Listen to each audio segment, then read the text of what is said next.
जोहार, नमस्कार। देख रहे हैं आप द भारत मित्र। पलामू में एक ऐसी तस्वीर सामने आई है जिसे देखकर ये लगेगा कि लोग पैसे कमाने के लिए कुछ भी कर सकते हैं, भले ही किसी की जान पर क्यों ना बनाए। दरअसल तरहसी स्वास्थ्य केंद्र है, यहाँ पर प्राथमिक स्वास्थ्य केंद्र। महिलाओं के बंध्याकरण ऑपरेशन को लेकर यहाँ पर पूरा एक कैंपेन चलाया जा रहा है, लेकिन यहाँ पर बंध्याकरण ऑपरेशन के नाम पर कितना बड़ा खेल हो रहा है वो हम आपको बताने वाले हैं। दरअसल यहाँ पर जिस संस्था को, जिस एनजीओ को यह जिम्मा मिला है, उसका नाम है Russian health care. Russian health care को यह जिम्मा मिला कि भाई आप पूरा ऑपरेशन जो है वो एक कैंपेन चलाइए, शिविर लगाइए और ऑपरेशन करवाइए।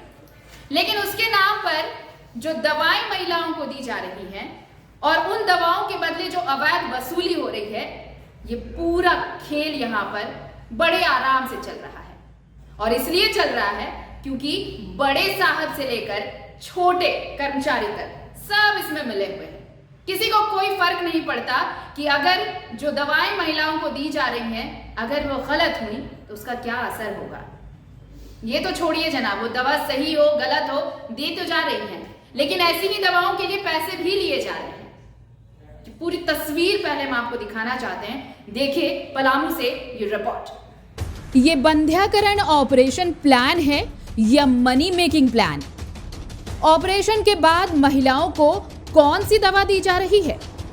दवा पर ना तो मैन्युफैक्चरिंग डेट है और ना ही एक्सपायरी डेट। इन्हीं दवाओं के लिए हो रही है अवैध वसूली भी। रशियन हेल्थ केयर को मिला है बंध्याकरण ऑपरेशन का जिम्मा। सिविल सर्जन के रिश्तेदार की संस्था है रशियन हेल्थ केयर। के दिया था ऑपरेशन करने वाला? हाँ, ऑपरेशन करने वाला दिया। अच्छा 250 रुपया भी। 250 पैसा लिया था। हाँ,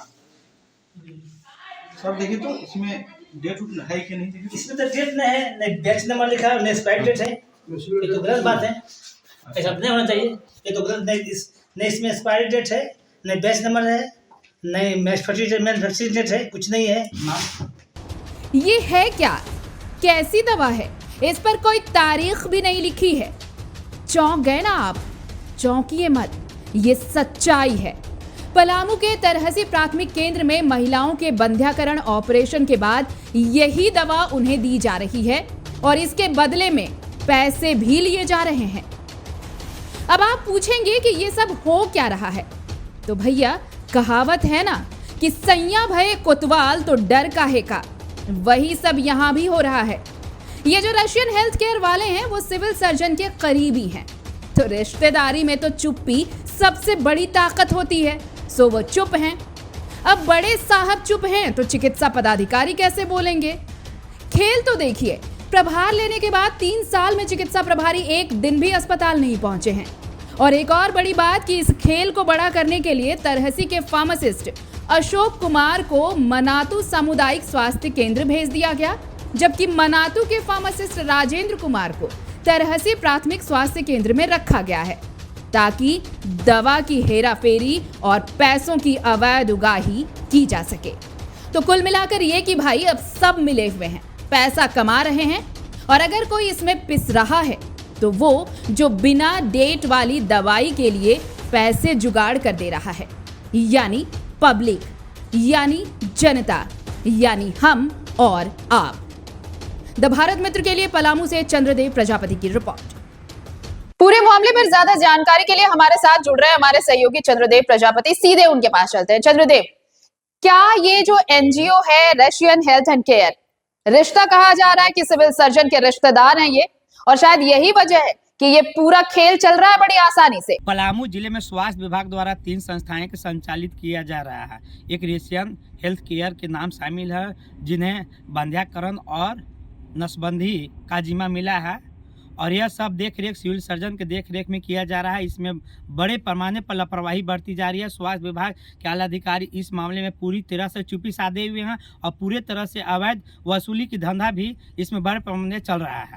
चंद्रदेव, सबसे बड़ा सवाल ये है कि ऑपरेशन हो रहा है, उसके बाद जो दवाइयां दी जा रही हैं वो ना तो मैन्युफैक्चरिंग डेट है उस दवाई पर और ना ही एक्सपायरी डेट है। ये तो बहुत बड़ी लापरवाही है। आप दवाइयां दे रहे हैं, पता नहीं वो दवाई सही है नहीं है, क्या उसके साइड इफेक्ट होंगे।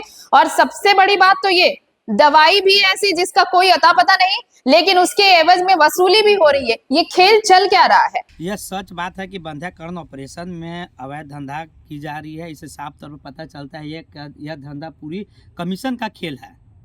तरहसी प्राथमिक स्वास्थ्य केंद्र में 34 महिलाओं को बंध्याकरण का ऑपरेशन किया गया था।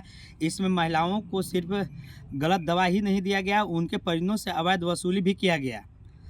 इससे साफ तौर पर पता चलता है कि महिलाओं की सेहत के साथ सिर्फ खिलवाड़ ही नहीं किया जा रहा, उन्हें शोषण भी किया जा रहा है, पैसे भी लूटा जा रहा है। देखिए चंद्रदेव, चिकित्सा पदाधिकारी तो कुछ बोल नहीं रहे और सिविल सर्जन पता नहीं कहाँ हैं, ना फोन उठा रहे हैं, ना ही किसी से बात कर रहे हैं, ना ही दफ्तर पहुंच रहे हैं। क्या वाकई अभी फरार चल रहे हैं, बात नहीं करना चाहते मीडिया से? सिविल सर्जन से बात करने की कोशिश तो की हमने, बात नहीं हो पाई। क्या मीडिया से उन्होंने कुछ कहा है या कुछ ऐसी जानकारी कि वो आकर कुछ कहेंगे इस पूरे मसले पर, या फिर उन्होंने जानबूझकर इस पूरे मामले पर चुप्पी साध रखी है?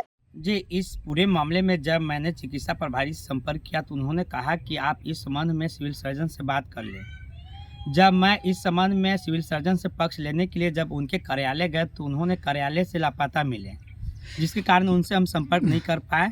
सूत्रों से जो जानकारी मिल रहा है, पलामू जिले में 3 ऐसी संस्थाएं संचालित हो रहे हैं जो बंध्याकरण और नसबंदी का जिम्मा उन्हें मिला है, जो सभी का देख रेख सिविल सर्जन कर रहे हैं। और यह भी बताया जा रहा है कि यह सभी संस्थाएं उनके किसी नज़दीकी रिलेशन या किसी निजी व्यक्ति द्वारा किया जा रहा है, जिसके कारण वे लोग बेधड़क होकर इस तरह से अवैध धंधे में सम्मिलित हैं। शुक्रिया चंद्रदेव आपका तमाम जानकारी के लिए।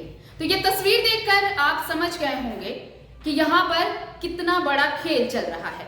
किसी को कोई फर्क नहीं पड़ता कि अगर महिलाओं को गलत दवाएं दी जा रही हैं, इसका साइड इफेक्ट हुआ तो क्या हो सकता है, इसका कितना बड़ा नुकसान महिला को उठाना पड़ सकता है और उसके बाद पूरा परिवार कैसे इसका खामियाजा चुकाएगा। फर्क सिर्फ इससे पड़ता है कि एक कैंडिडेट से, यानी एक महिला अगर ऑपरेशन यहाँ पर करवा रही है तो उससे उन बाबुओं के, उन कर्मचारियों की जेब में कितने पैसे आ रहे हैं। ये झारखंड है साहब, यहाँ पर ऐसे ही सब कुछ चलता है और सब चुप्पी साधे रहते हैं। जोहार, नमस्कार।